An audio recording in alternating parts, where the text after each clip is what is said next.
guys, and welcome back for another episode. Today we're going to be speaking about marriage, and tomorrow's actually our 2nd-year anniversary, and we thought it would be cool to talk about some of the things that helped us get this far, and also thought it may be helpful to share if you're in this season or looking to get married. We have 3 major things that we want to talk about that have helped us in these past 2 years, but we want to give you a quick background on what we thought of marriage before we got married, what we thought of marriage when we got married, and what we think of marriage now. Yeah. Also, disclaimer, I was a Christian growing up and technically have in my entire life, but I had a huge dropout for about 10 years where I didn't really have a relationship with God all that much, and anything that I kind of had in my life that represented Christianity at that point was more looking like legalism and a rubric. And for me, I actually didn't grow up Christian. I'm actually learning about the Christian walk as I live it. We got baptized 2 years ago, right before we got married, so it's pretty brand new for us. So with that in mind, the first question that we want to talk about is, what was marriage to us before we got married? And that could include childhood, dating life, and even, us dating. Yeah. Specifically for me, I actually didn't have a whole idea of what marriage looked like, or it wasn't something I fantasized about. It wasn't something that I had in mind.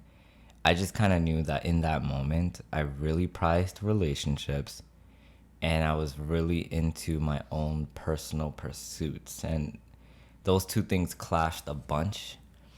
And it was mostly, I think, because I had a lack of an identity. And so I was trying to pursue my own thing while also trying to have company on the side. And for me, I actually never thought much about marriage when I was young.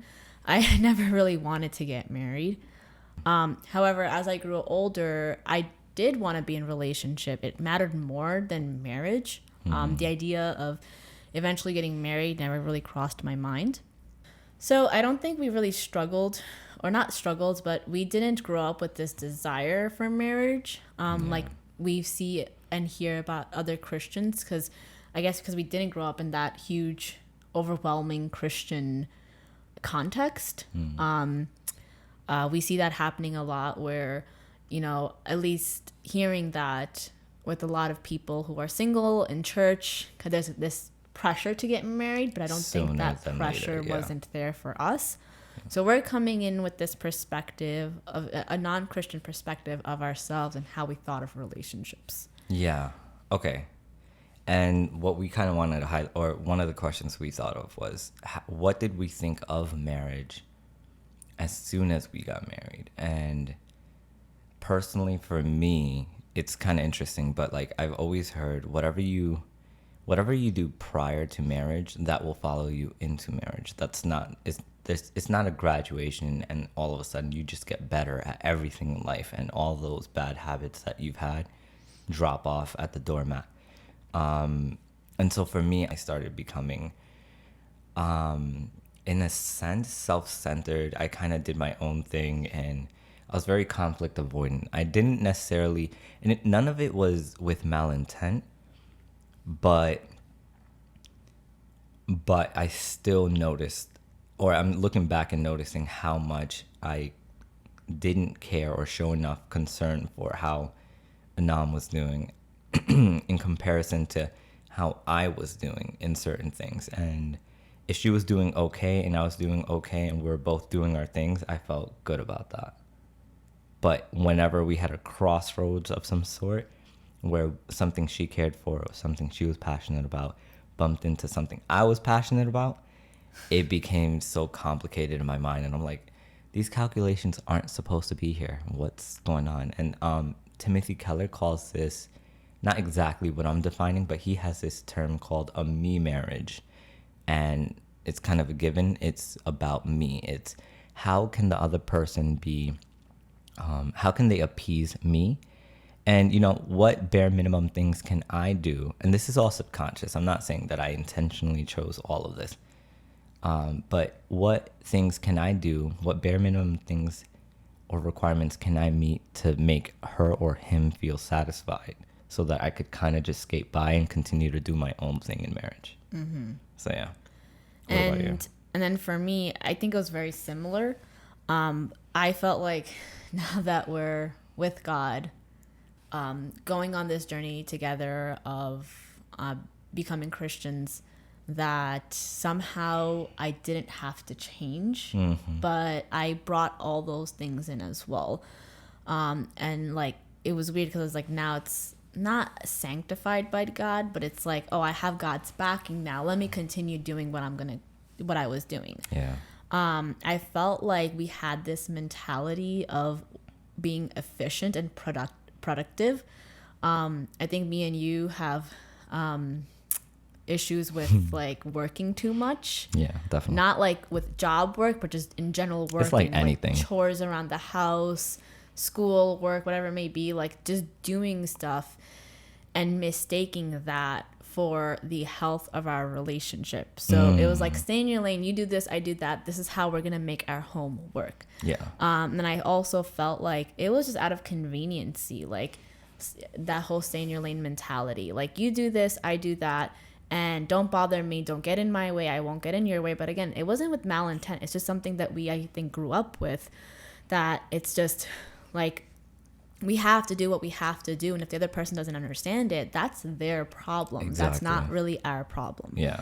But I think we started realizing that it wasn't working all too well. No. After And a while. I have like this little joke that I throw around, which is basically like both her and I were Roombas, and we were basically like perfectly programmed to like avoid any and all mistakes or confrontational situations. When Roombas clash to each other, they just bounce back. Yeah, kind of. And then like at night, we would basically dock ourselves back into our individual stations that just so happened to be next to each other. And that's the crazy thing, because I think me and you are at least best friends. We like each other a lot, and yet we were still just like being like, this is what you gotta do, this is what I gotta do, let's keep doing it. And I think it's just because we cultivated that. It's like, think about like, I mean, you don't have a best buddy that's with you 24/7 throughout middle school, high school, primary, or maybe you do, and maybe not in this capacity though. No, like, not in the context of marriage. Yeah. But like, what I'm saying is we're really close friends, and at the same time, it was like, well, I also, because we're close friends, I don't want to step on your toes. Yeah. I want the best for you, and so in essence, that means getting out of your way and also doing my own thing and basically being the best version of myself I could be. Yeah, at least that's what we That's thought. the assumption, or that's what we think would create a healthy marriage, or thought. And so, so that lasted for about a year. So I think once we hit our 1 year mark, we were pretty burnt out because even though things were working, everything's functioning and where it should be, but we were kind of just feeling unfulfilled relationally. So we took a couple of measures to work on those things that we're going to talk about in a bit.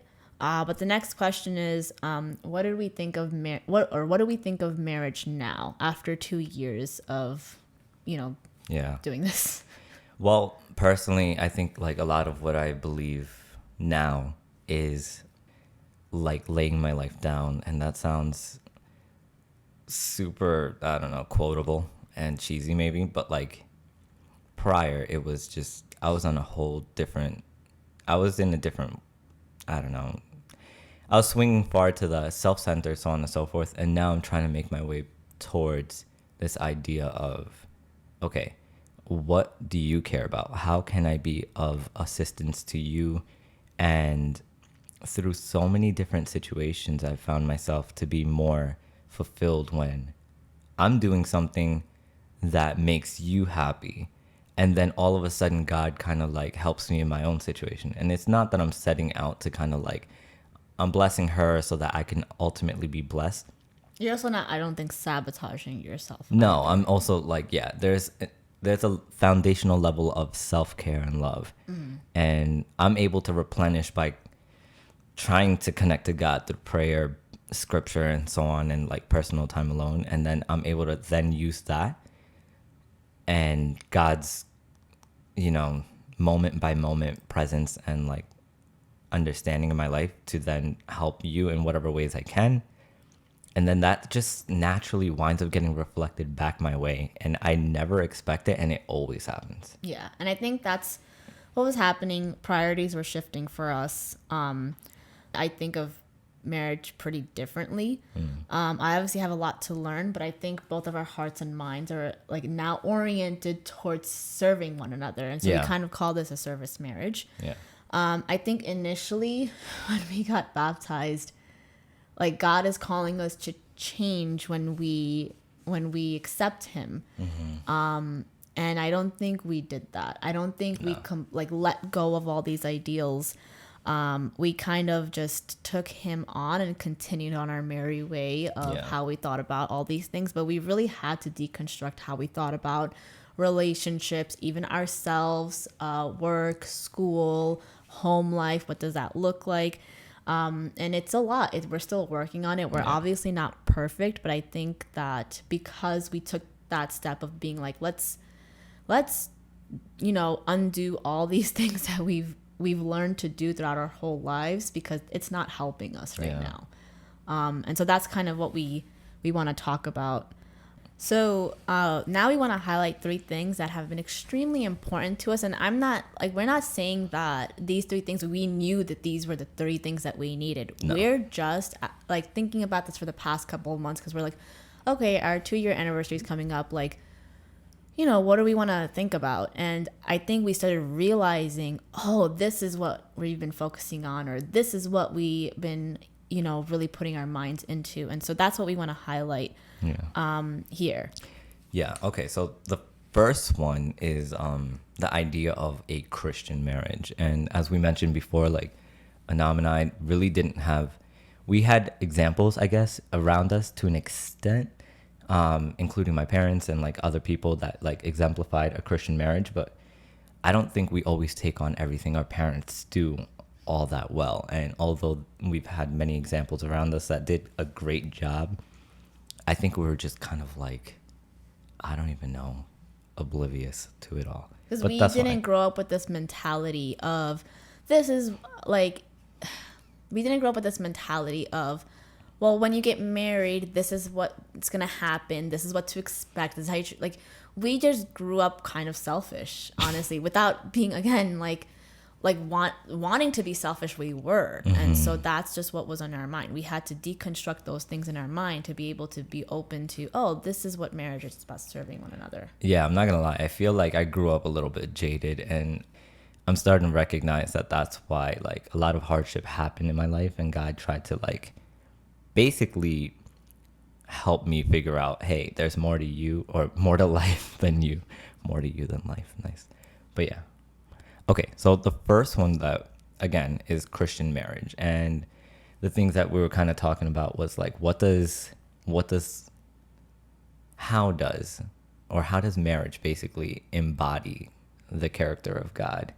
And for me, and I'll just touch on it a bit and then we could, but like for me, I started realizing that like both people show different aspects of God's character. Both people are equally needed to basically create this complex image of what God has described in Genesis, which is basically like, you are a snippet of me, and both of you together work to make that image and then relay that onto those that don't know me. And so we're technically tasked and given a responsibility to reflect that in the world. Mm. Yeah. And I know Timothy Keller's wife says something where she said that marriage gives you an opportunity to be like Jesus to one another. Mm. So it's acting like Jesus to the other person, because that person is going to be the most closest person to you. Yeah. And so in my mind, I think about sanctification as well, where I've heard, at least in podcasts and sermons, like we've heard marriage brings out the worst in you. Mm-hmm. The anger that you didn't know you had, the frustration, the arrogance, pride, all these things that you weren't necessarily dealing with before marriage is now all coming out, and you don't know where it's coming from. Yeah. And that's just I think the road that we go on. to some capacity, but marriage is supposed to sanctify us, where the other person or even ourselves, we're like, why are we doing this? Why is this happening? Why am I acting like this? And I think God built marriage in a way for us to really look down deep into ourselves, so that our character can change and reflect the character of God. Yeah, and we show mercy. Yeah, like it's not gonna be quickly. Like I think it takes decades, that after 20, 30 years of marriage, not that it's going to happen all at once. After a couple of years of marriage, you'll start seeing yourself change. In another couple of years, and another couple of years, that now marriage, maybe after 20, 30 years, 40 years, it's like, oh, we are starting to embody, or we are embodying some characters of God. We're not going to obviously embody it fully, because no, but I even think in like year 1 and year 2, because like we wouldn't have the confidence to be up here speaking about anything if we didn't feel some type of movement, you know? Yeah. But like, I don't know. I think the sanctification thing is super relevant, and the fact that like we get to show mercy to one another is extremely relevant. We get to almost embody Jesus in an instance by saying, you know what? You've done wrong towards me, and I'm not going to take it as if though it was lethal, or if it was something meant to hurt me. I'm actually going to pray to God to rectify the situation in his own, in his own doing. And I think that it also gives us an idea of how God feels towards us. Anytime we sin against him, anytime we get angry at him, anytime we act immature towards him, like now, like after going through that with our spouse, we kind of know like, oh, this is probably what God goes through all the time with us. And so now there's a bigger understanding of like, oof, like God really loves me. He's here for me, but dang, I really don't do well by him. And I need to fix that. You start honoring his position as your Lord and as your Father so much more. But yeah, and one of the things that I thought of through this was, and I kind of mentioned this briefly before, but like the submission to Christ. Like one of the major things in a Christian marriage that I've accepted and I've started a process more and more on a daily basis is, however you see headship, I think there's a responsibility to lead in with an example of mercy, with empathy, and with starting that conversation of, I apologize, and not expecting the other person to just kind of like, meet you where you need to be met. Yeah. It's more so about being a servant more than anything else. And I think that's a given. The Bible constantly talks about it. How are you first? You're last. That's it. That's the summary. Yeah, as long as you're submitting yourselves to one another, I think that's what matters more. Laying down your pride aside, even if you think you're extremely right.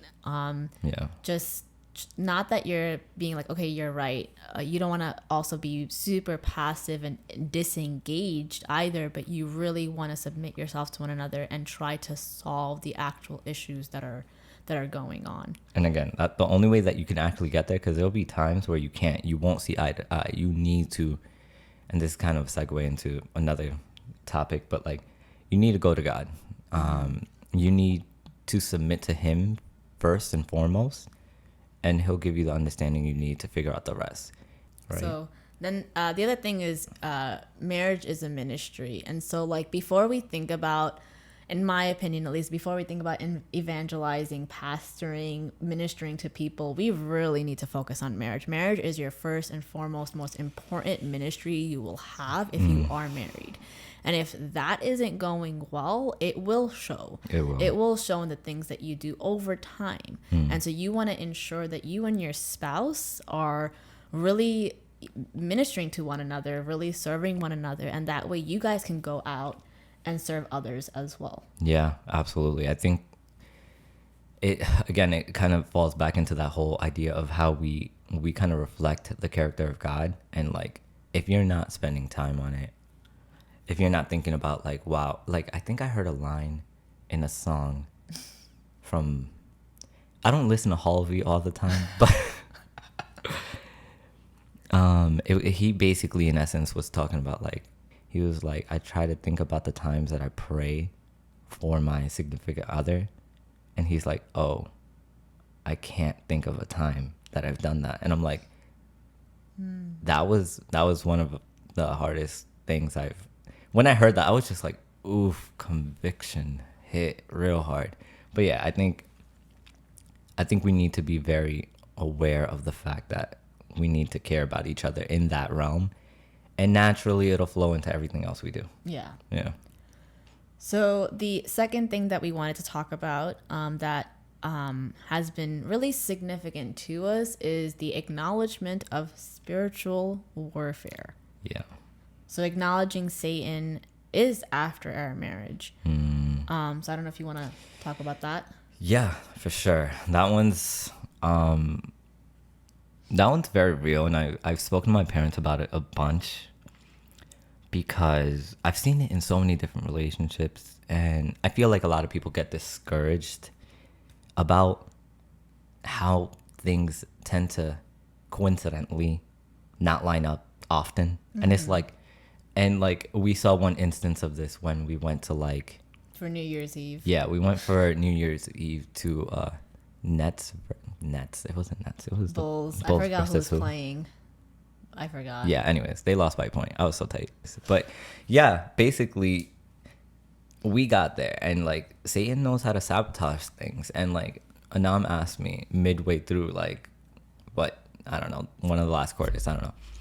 Like, why do you think this happened? By the way. Oh, I think that was not the first time, but it became very real for me that I'm like, What did? I am tired of all of our days that we have planned, that we take off, where you're not worried about school, I'm not worried about work, we're celebrating something meaningful, and it's somehow not going according to plan. Yeah, it gets jeopardized somehow. Like in big ways too. Yeah. Not and like so slight things. when we were in the stadium, you asked me, why does this always happen? And it's not even like she was like, I was just triggered. Frustrated. I don't know. Like, okay, never mind.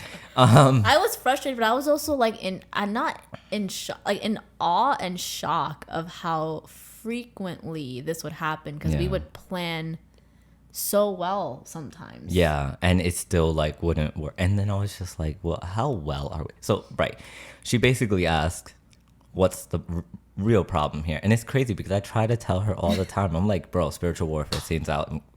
And I have this idea, by the way, that I feel like I am not important enough for Satan to be attacking me in this way. Like, who am I? Like, I'm not trying to like go spread the word right now and all these things. Like, I'm just doing. I'm on my couch. Yeah. Like, and so it made me realize, like, oh, like, okay, I feel. Well, like yeah, I constantly told her like, yo, I think there's a serious target on us now. Like, I feel like ever since we got married, and even prior to that, because of the general direction in which we were heading, like, God opened doors and windows for us, and we would stumble in. It's not even like we were kind of like intentionally heading in that direction, but now like we're being much more intentional by choosing to be married and choosing to pursue things that are godly and so on. And so like I think it's menacing technically towards Satan, and like this is the first time that I didn't respond with spiritual warfare. She was like, why is this happening? I was like, poor planning. And she's like, no. I'm like, oh, word, what is it then? And she's just like, spiritual warfare. And I'm like, wow. Like, that was a come to Jesus moment. And it really, okay, and in essence, what we're trying to say here is that he really likes disrupting lives in general, but I don't know if he has a special hit list where he gets bonus points for marital situations where he's able to like. That's hitting two people at once. Oh, you're right. My bad. And even more. And marriage is supposed to. It's sanctified by God. There's a covenant with God here. Yeah. There's three people in a marriage. It's you, me, and God. Yeah. And so if we're angry at each other and we're not going to God, that whole relationship is just falling apart because there's no trust with God that, hey, God, this is not going well. I'm kind of annoyed here. Not really my spouse's fault, but I'm going to like, you know. That's definitely in the next thing that we're about to talk about, which is basically, again, because we keep hinting at it, which is so funny. In my mind, it is the apex to all of this. but we're gonna try to say that they're all kind of equal. Yep. Yeah. But anyways, yeah. So one of the major parts, he would kind of like, not he. I don't want to only say that we didn't contribute and it was all spiritual warfare. I feel like that's a thing people tend to say. I can't take any responsibility in this, but we've seen it so many times that we're just like, even when we do the things that we like, we know, like, we do what we know to do because of, like, we fact check the old scheduling, like getting ready on time, laying out our clothes the a night month before, in advance, knowing what we're gonna eat, making like room for lateness. Even. Yes, like all of these and things. It's wild, but and and it just, you know what it is? He's just trying to set opportunities up for petty conversations to kind of overwhelm us. Yeah, because it's like, it's those days that we have off. Yeah, right? that are it's very the days important that, like, to us. again, we're not stressed right now. We're chilling. We planned for this day to like chill, right? Yes. And it's like these days then become extremely hard relationally, and then we have to go back to school and work, and we're just not feeling super fulfilled, not feeling like our cup is filled, and we are ready to go do those things again. Exactly. And like the major spot that it kept hitting, like it happened for like a year straight or something like that, or I don't know, a couple months maybe. But every time we were getting prepped to go to church, oh yeah, it would literally just happen where like some minute detail happened to be the stumbling block in which we would literally face plant. It was just kind of like a discouragement, I think, took over most of all than anything else. Because like if in any, like the going to church was supposed to be almost like uplifting, social, and so on and so forth. Yeah. And we're so new to the community that like we're like, well, we need that. We need to be able to connect and chill and hang out and learn and so on.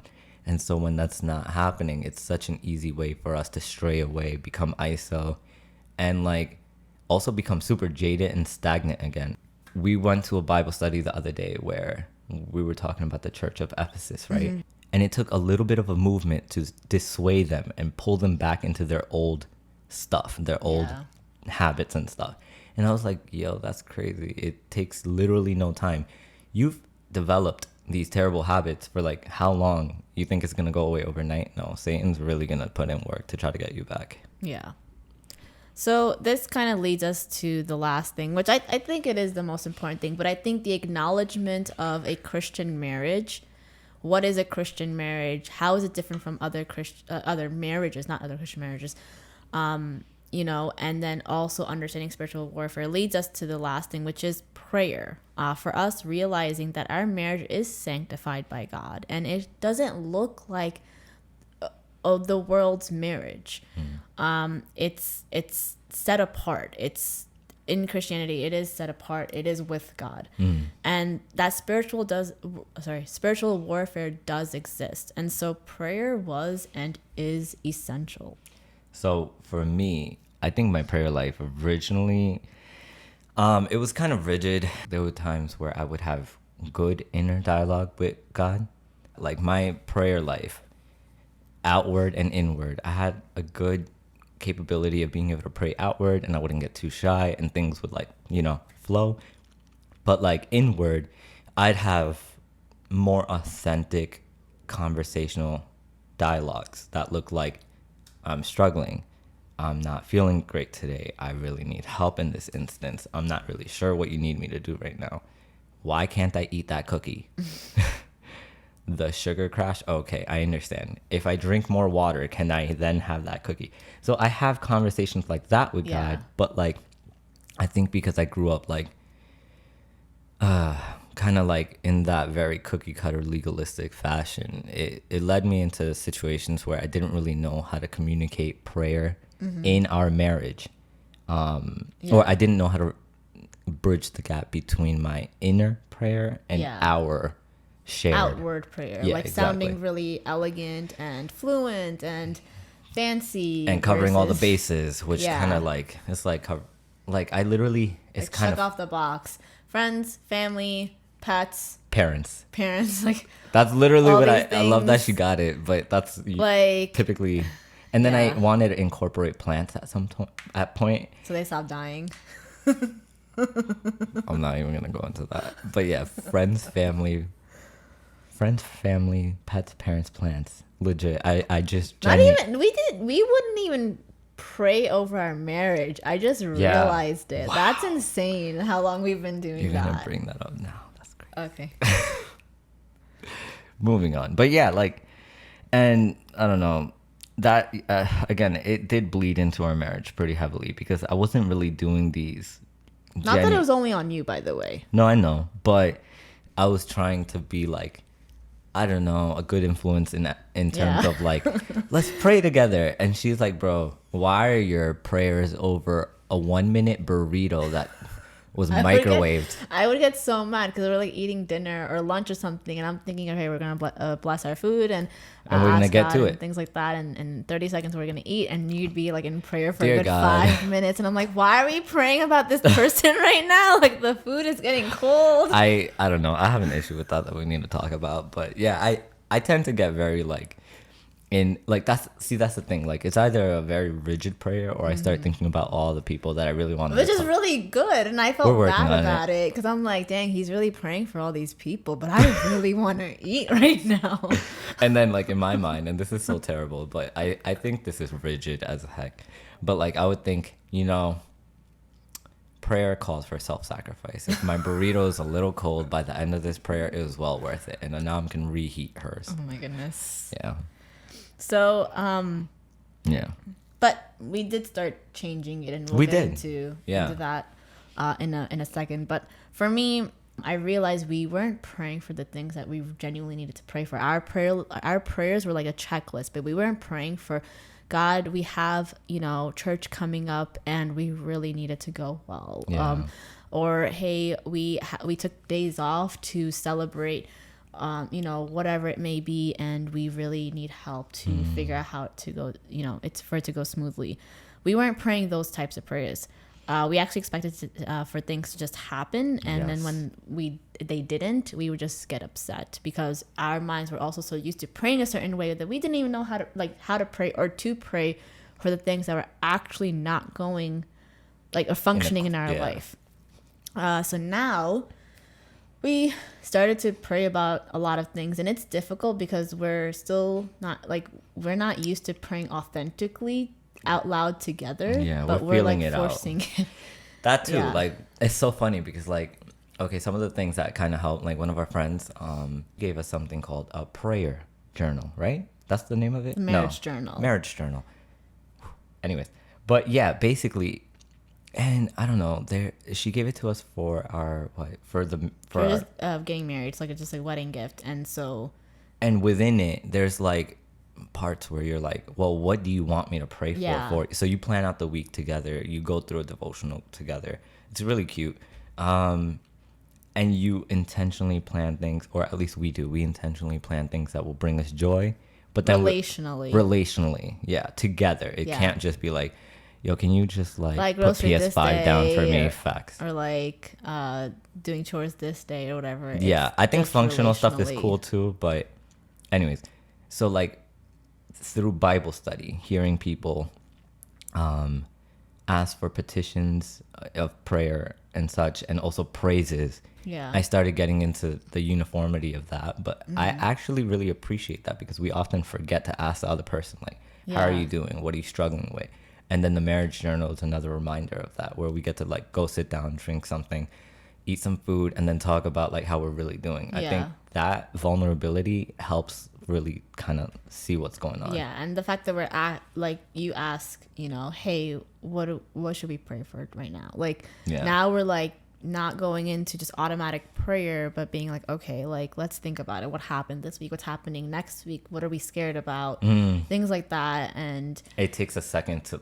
It gives us a second back to think about what we even want to talk about. What are we really needing help in? Yeah. So I think that's something that we have been doing that is actually working. So it's just trying to have authentic prayers and trying to have these vulnerable prayers together. Yeah. And understanding that if we're doing that together, also individually for one another, but together, it just makes our marriage a lot more unified, and we're both really on the same page. Yeah. And I don't know enough about everything that God is to say that I know this with an absoluteness, but I still think even when I wasn't really all that connected to God, I still felt these moments where something was looking out for me, something had my back. And I think it's just genuinely somebody was thinking about me and somebody was praying for me. And like, I think in the culture I grew up in, it's an ongoing joke that like the only reason you got this far is because your mom didn't, or your grandma didn't, or your grandpa didn't stop praying for you. And so like when I had that conversation with my friends or with that friend, we were kind of touching base on this idea that like God is, and I can't get into the weeds with this, but like God is so respectful of your autonomy that he's not going to necessarily force anything on you. And so like being able to pray about specific things and working through things with him, cultivating that relationship with him, gives him the power to act on your behalf because he doesn't want to impinge on your free will. But yeah, I think prayer is so relevant because we cultivate this relationship with him. And then on top of that, we're even bringing more awareness to the things that we need in our own lives. Yeah. Yeah. So I think that's basically it. Those were the three things that we really wanted to focus on. It again was Christian marriage, and spiritual warfare and prayer. And there's a lot more things that we wanted to talk on and touch base on because there's obviously so much more to marriage. But we decided to compartmentalize and put out more videos or podcasts in the future about it. But yeah. Yeah, and in summary, one thing I kind of wanted to touch on was we are synthesizing two different lifestyles, right? Mm-hmm. Within marriage. That's not going to be easy.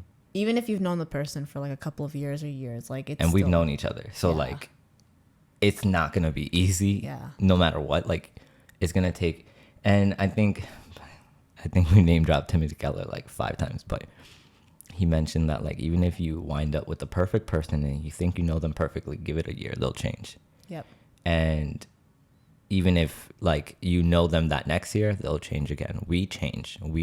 I think that's humanity, constant change. So we need to be understanding of that. We need to be looking forward to prayer to try to have an understanding, have some guidance in trying to blend these two lives together. Because if you're not doing that, it's like basically opting out of free counseling for forever, kind of a thing. So please keep on that.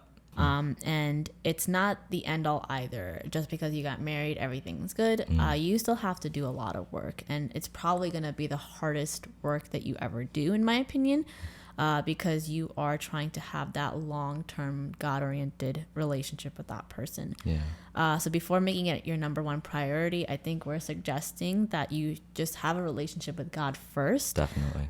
So when you're looking for a spouse and getting into a marriage, these things aren't foreign to you like they were to us. Yeah. And like what you said, even if you're 99.9% compatible with the person, the devil will literally bring the worst of them to you and make you feel like they are the enemy. Absolutely. Spiritual warfare does not care about compatibility, in our opinion, even though it's extremely important.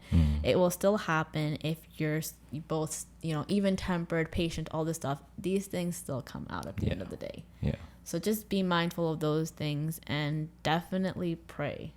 Pray those authentic prayers and not those lofty, Pharisee like type prayers. Yeah, facts. Checklists are fine too if you need to, feel free. But I'm gonna just leave it at that. All right, I think that's basically it then. All right, bye. All right, bye guys. I'll try again. Animated. 3, 2, 1. Sorry, dang it! Oh my goodness. You got this. You got this. Sorry, hold on. Anxiety. Burps. Oh.